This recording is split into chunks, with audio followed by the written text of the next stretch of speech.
देवकी नंदन ठाकुर जी, प्रयागराज जन जागरण पर आपका बहुत बहुत स्वागत है। बहुत बहुत धन्यवाद जी महाराज जी, कौन सा ऐसा मंत्र है जो पूरी दुनिया को, पूरे जगत को जपना चाहिए? देखिए, ये तो अपनी अपनी निष्ठा का विषय होता है कि हमारी निष्ठा राम में है, कृष्ण में है, जी शिव में है। हमारी निष्ठा किस में है ये उसके ऊपर डिपेंड है। और बाकी का संसार के हर एक कष्ट को, हर एक क्लेश को मिटाने के लिए कृष्णाय वासुदेवाय हरे परमात्मने प्रणतक क्लेश नाशाय गोविंदाय नमो नमः, इस मंत्र का जाप करना चाहिए। महाराज जी, कौन सा ऐसा काम है जो हर प्राणी को करना चाहिए? परोपकार। जी महाराज जी। परोपकाराय पुण्याय पापाय परपीड़नम, दूसरों को सुख देने का कार्य प्रत्येक मनुष्य को करना चाहिए। व्यक्ति अपने आप को सुख देने का काम तो करता है, पर परोपकार नहीं करता है, दूसरों को सुख नहीं देता है। जी और दूसरों को दुख देने से सिर्फ दुख की प्राप्ति होती है। जी महाराज जी, हिंदू राष्ट्र और सनातन बोर्ड की परिकल्पना क्या है महाराज जी? सनातन बोर्ड की परिकल्पना यही है कि हम लोग अपने बच्चों को संस्कार दे सकें, जी एजुकेशन सिस्टम में उनको अध्यात्म जगत के साथ आगे बढ़ा सकें, जी महाराज। कंप्यूटर और गीता दोनों साथ पढ़ें, गौ माता की सेवा हो सके, अनाथ बच्चों की सेवा हम लोग कर सके, हॉस्पिटल्स का निर्माण हो सके, मंदिर सरकारों से मुक्त हों और वो मंदिर धर्माचार्यों के द्वारा संचालित हों।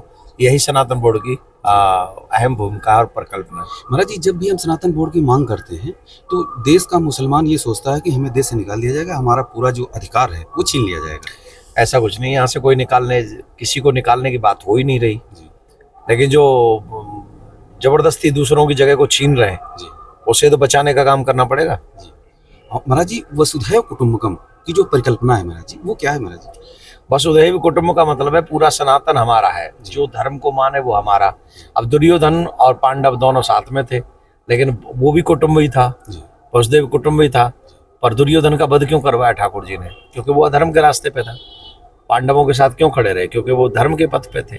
तो धर्म के पद चिन्हों पर चलने वाला, धर्म पर चलने वाला, उसके बताए हुए मार्ग पे चलने वाला ही वसुधैव कुटुंबकम का सही मेंबर है।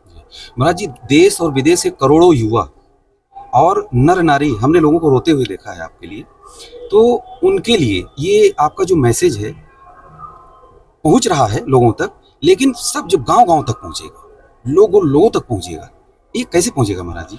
इसका प्रयास है, जनजागरण हो रहा है, कथाओं के माध्यम से उसको जनजागृत किया जा रहा है। जी और आज सनातनी जगत, मैंने देखा है एक माता जी, अभी बुजुर्ग माता जी आई, जी, बहुत बुजुर्ग माता जी, और वो रो रही थी और वो कह रही थी कि हम चाहते हैं कि सनातन की रक्षा हो, सनातन बोर्ड पर।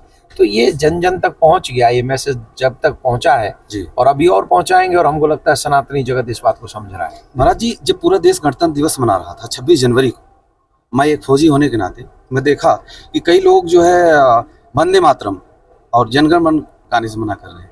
ऐसा क्यों? ये उन लोगों से पूछिए, इसका मैं क्या जवाब दूं? जी और हम आशा करते हैं वो लोग राष्ट्रभक्त होंगे। जी हम लोग आशा करते हैं कि वो हमारे देश को बचाए रखेंगे। जी तो जो राष्ट्रगान नहीं गा सकता, वो क्या राष्ट्र की सेवा करेगा? जी महाराज जी, जब जो सूरज है अब दक्षिणायन से जब उत्तरायण की ओर चढ़ रहा है, गर्मी बढ़ रही है सूरज की, और लोग अभी भी मोटी रजाई ओढ़ करके सो रहे हैं, उनके लिए क्या कहेंगे महाराज जी? जागो उठ जाग मुसाफिर भोर भई, अब रैन कहाँ जो सोवत है।